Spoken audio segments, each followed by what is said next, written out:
Hello दोस्तों, आज जानेंगे कोशिका के बारे में। ठीक है। बायोलॉजी में कोशिका को साइटो नाम से जानते हैं।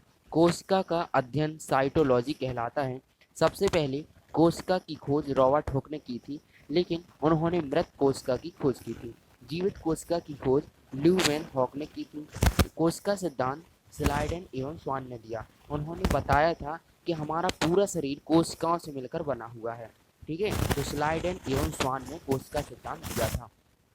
सबसे छोटी कोशिका माइकोप्लाज्मा होती है और सबसे बड़ी शुतुरमुर्ग का अंडा होता है। मानव में सबसे छोटा स्पर्म होता है। मानव में सबसे बड़ा अंडाणु होता है। ठीक है। मानव में सबसे लंबी कोशिका न्यूरॉन होती है, जो मस्तिष्क में पाई जाती है। कोशिका विभाजन बिल्कुल नहीं होता, तो न्यूरॉन में बिल्कुल भी नहीं होता है। सबसे तेज विभाजन कहाँ होता है? लीवर में होता है। कोशिका देखिए, जिस प्रकार ईंट से दीवार बन जाती है, दीवार से धीरे धीरे एक कमरा बन जाता है और कमरा से घर बन जाता है, उसी प्रकार कोशिका से मिलकर ऊतक बनता है, ऊतक से मिलकर अंग बनता है और अंग से मिलकर एक शरीर का निर्माण हो जाता है। उसी प्रकार कोशिका का निर्माण होता है। ठीक है, आगे देखते हैं।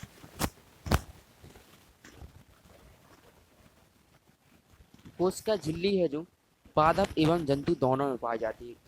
पादप क्या होते हैं? जो चल फिर नहीं सकते, वो पादप होते हैं। जैसे पेड़ पौधे केवल हिल डुल सकते हैं। जंतु जो चल फिर सकते हैं, गाय बैल बकरी इंसान, ये सभी जंतु हो गए। ठीक है। कोशिका झिल्ली प्रोटीन का बना होता है। कोशिका के सभी अंग इसी झिल्ली में रहते हैं। ठीक है। कोशिका भित्ति केवल प्लांट में पाई जाती है, मतलब केवल पौधों में पाई जाती है कोशिका भित्ति। ध्यान रखना, जी क्वेश्चन आता है। कोशिका झिल्ली पादप एवं जंतु दोनों में पाई जाती है।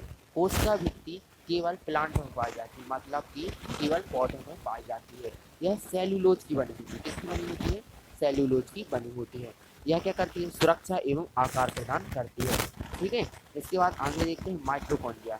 माइटोकॉन्ड्रिया की खोज अल्टमैन ने की थी। ठीक है। इसमें क्या होता है? श्वसन के जरिए एक क्रेब्स चक्र चलता है। श्वसन मतलब जब हम सांस लेते हैं तो एक क्रेब्स चक्र चलता है, जिसके द्वारा 38 एटीपी बराबर एक ग्लूकोज का निर्माण होता है और ग्लूकोज के निर्माण से हमें ऊर्जा प्राप्त होती है। इसलिए माइटोकॉन्ड्रिया को ऊर्जा घर भी कहा जाता है। ठीक है। पावर हाउस कहते हैं। आगे देखते हैं। गोल्जी बॉडी होता है। जैसे हमारे शरीर में ऊर्जा बन गई तो लाने ले जाने का काम क्या करेगा? मान लो हम बोल रहे हैं तो हमें ऊर्जा भी आवश्यकता है मुंह में। ठीक है। मतलब तो लाने ले जाने का काम क्या करेगा?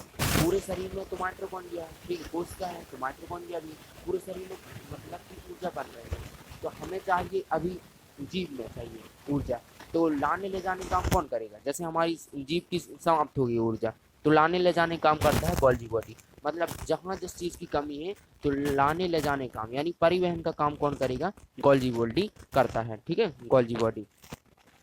आगे देखिए, रसधानी होता है जो वैक्यूम्स यानी कि जल संग्रह, यानी कि जल संग्रह मतलब जल का इकट्ठा कहाँ रहता है? वैक्यूम्स में रहता है। ठीक है। इसके बाद तारक काय होता है, जिसे सेंट्रोसोम बोलते हैं। क्या बोलते हैं? सेंट्रोसोम। सेंट्रोसोम में क्या होता है? जिस कोश का विभाजन का काम होता है। ठीक है। सेंट्रोसोम का काम क्या होता है? कोश का विभाजन करना, मतलब पुनर्निर्माण करना। जैसे हमें कहीं चोट आ गई, क्या आ गई? चोट आ गई, तो क्या होगा? अब वहाँ की कोशिका तो मर गई है, तो कोशिका दोबारा एक कोशिका से दूसरी कोशिका बन जाएगी। ठीक है। यानी कोश का विभाजन हो जाएगा। सबसे ज़्यादा कोश का विभाजन कहाँ होता है? लीवर में होता है। उस और सबसे कम कोश का विभाजन ना के बराबर यानी कि ब्रेन में होता है। कहाँ होता है? ब्रेन में होता है। आगे देखते हैं। आगे देखिए, अंतः प्रदत्त जालिका मतलब इंडोप्लाज्मिक रेटिकुलम। इंडोप्लाज्मिक रेटिकुलम यह क्या होता है? इसमें दो भाग होते हैं। एक तो स्मूथ भाग होता है, एक रफ भाग होता है। स्मूथ भाग का काम क्या होता है? वसा का निर्माण करना। स्मूथ इंडोप्लाज्मिक रेटिकुलम यानी वसा का निर्माण करता है। और रफ भाग में राइबोसोम पाए जाते हैं। क्या पाए जाते हैं? राइबोसोम, जो प्रोटीन का निर्माण करते हैं। किसका करते हैं? प्रोटीन का निर्माण करते हैं। आगे देखते हैं। प्रोटीन का निर्माण करते हैं, इसलिए इसे प्रोटीन फैक्ट्री भी कहते हैं। पैलाडे ने इसकी खोज की थी राइबोसोम की। ठीक है। आगे देखते हैं। केंद्रक होता है, रॉबर्ट ब्राउन ने इसकी खोज की थी। ठीक है। आगे देखते हैं। ब्रेन ऑफ सेल किसे कहते हैं? केंद्रक को कहते हैं। ठीक है। कंट्रोलर का काम करता है, मतलब कि केंद्रक का काम क्या है? पूरी कोशिका के सभी अंगों पर कंट्रोल रखना। ठीक है। इसमें क्रोमोसोम भी पाया जाता है, डीएनए आरएनए की एक अलग चैप्टर है, इसके बारे में अलग जानेंगे। ठीक है। आगे देखते हैं। क्या होता है? कोशिका के अंदर लाइसोसोम पाया जाता है। डी डुवे ने इसकी खोज की थी। लाइसोसोम में जल अपघटक एंजाइम पाया जाता है। क्या पाया जाता है? जल अपघटक एंजाइम।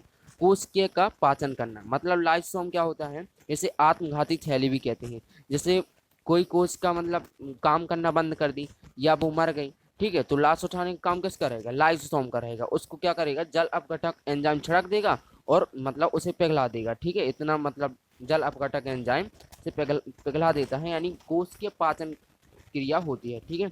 तो इसलिए आत्मघाती थैली भी कहते हैं, एटम बम के नाम से जाना जाता है, ठीक है। आरबीसी में लाइसोसोम नहीं पाया जाता है, आरबीसी में लाइसोसोम नहीं पाया जाता, याद रखना।